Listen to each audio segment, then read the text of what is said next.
Pamela Pam Silagan Baricuatro, a well-known philanthropist and political figure in the Philippines, emerged victorious as the newly elected governor of Cebu.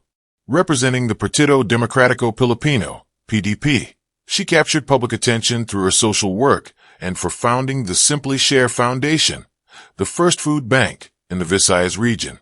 Despite having limited political experience and resources, Baricuatro pulled off an unexpected win against longtime incumbent Gwendolyn Garcia.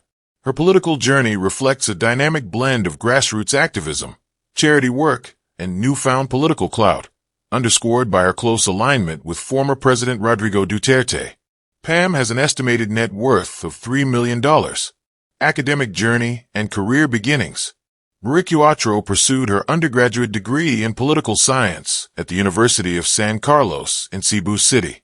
Following that, she enrolled in law school at the University of the Visayas, but left in her third year to work as a flight attendant with Cathay Pacific. Her decision was largely influenced by the need to provide for her child as a single mother.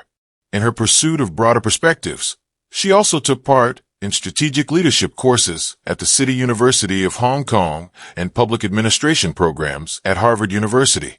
These experiences enriched her leadership acumen and prepared her for the social advocacy and public service roles she would later undertake. The Simply Share Foundation, a mission of compassion.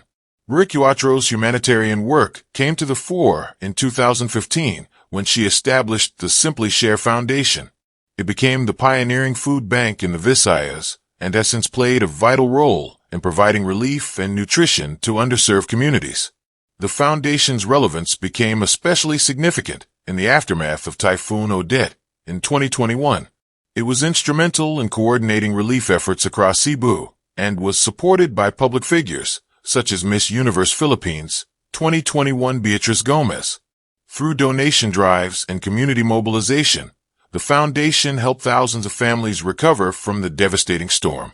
Today, the organization continues its operations under the leadership of Baricuatro's daughter, Elise Nicole Catalan, who succeeded her as director. Controversies surrounding the foundation. In early 2025, Baricuatro faced mounting scrutiny over the operations of her foundation. On April 1st, she dismissed allegations of fraud, calling them baseless and politically motivated attacks.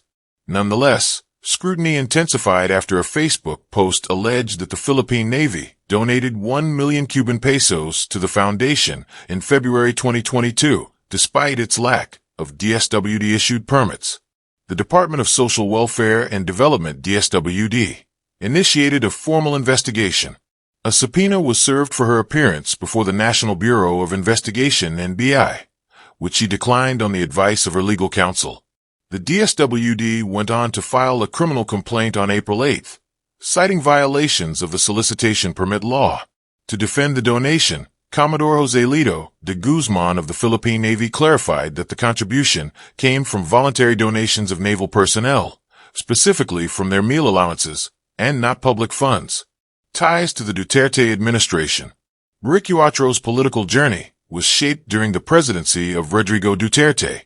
She served as a board executive for the Land Bank Resource and Development Corporation. This position allowed her to establish strategic connections, notably with Sara Duterte, who was then mayor of Davao City. At one point, Baricuatro also held the post of Secretary General in the Partido Federal Pilipinas, further reinforcing her political alignment with the Duterte family. A sudden gubernatorial bid in 2025. Initially, Baricuatro intended to run for Congress, targeting a seat in Cebu's 3rd District. However, the unexpected death of political ally Rowena Burden on December 15, 2023, led her to change plans. Burden had been a vocal critic of Governor Garcia and was expected to challenge her in the 2025 gubernatorial race. Baricuatro took up the mantle, filing her candidacy under PDP. Branding herself as the people's governor, she leaned into her philanthropic image rather than portraying herself as a traditional politician. She received pushback from certain Duterte-aligned groups, such as Hakbanging Masag Cebu, which accused her of sidelining key Duterte-endorsed senatorial candidates.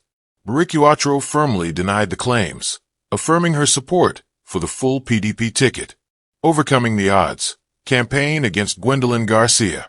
Many media outlets, including Rappler and the Cebu Daily News, predicted an easy win for Garcia due to her long-standing influence and well-oiled political machinery. In contrast, Baricuatro was seen as a newcomer with minimal political infrastructure or campaign funding. Despite these obstacles, Baricuatro received powerful endorsements. She garnered support from former President Duterte, his partner Honeylet Avancina, and Ramon Durano III of the Barug Alungse Kauswagan UG Democracia Party. Teaming up with vice-gubernatorial candidate Lito Ruiz, they formed a compelling independent coalition. On May 12, 2025, in a stunning upset, Baricuatro was elected governor, winning in 29 cities and municipalities and even gaining traction in areas traditionally dominated by Garcia's allies. Her victory was seen as a significant shift in Cebu's political landscape. Turbulent transition to power. Baricuatro was officially proclaimed governor-elect on May 13. Shortly after, she established her transition team, led by lawyer Edmund Lau, and sought coordination from the DLG and PNP to ensure a peaceful turnover from the Garcia administration. However, friction quickly emerged. Though Garcia announced the formation of her own transition team, Baricuatro accused the outgoing administration of deliberately sabotaging the process. The conflict escalated when Garcia filed a formal electoral protest with the Commission on Elections, COMELEC, on June 3. She claimed that technical anomalies had skewed votes in favor of Baricuatro in over 4,100 precincts. Baricuatro rejected the accusations, labeling them as groundless and theatrical. She allowed her legal team to handle the case, asserting that the democratic process must be respected. Assuming office and early priorities. Although the formal start of Baricuatro's term is set for June 30, 2025, she took her oath ahead of time on May 22 in a modest ceremony at the Cebu City Sports Club, officiated by Judge Ana Marie Militante. In her initial statements, Baricuatro emphasized healthcare as her administration's top priority. She also announced plans to discontinue the Pasigarbo SA Sugbo and Suroy Sugbo tourism programs introduced by the previous administration, citing logistical and financial inefficiencies. These early decisions signal her intent to take the province in a new direction. Private life and inspirations.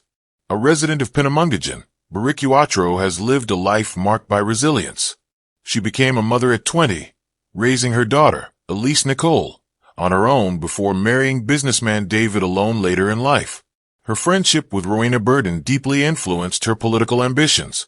Baricuatro has stated that Burden's passing was a turning point that inspired her to run for governor, determined to continue her friend's legacy of public service.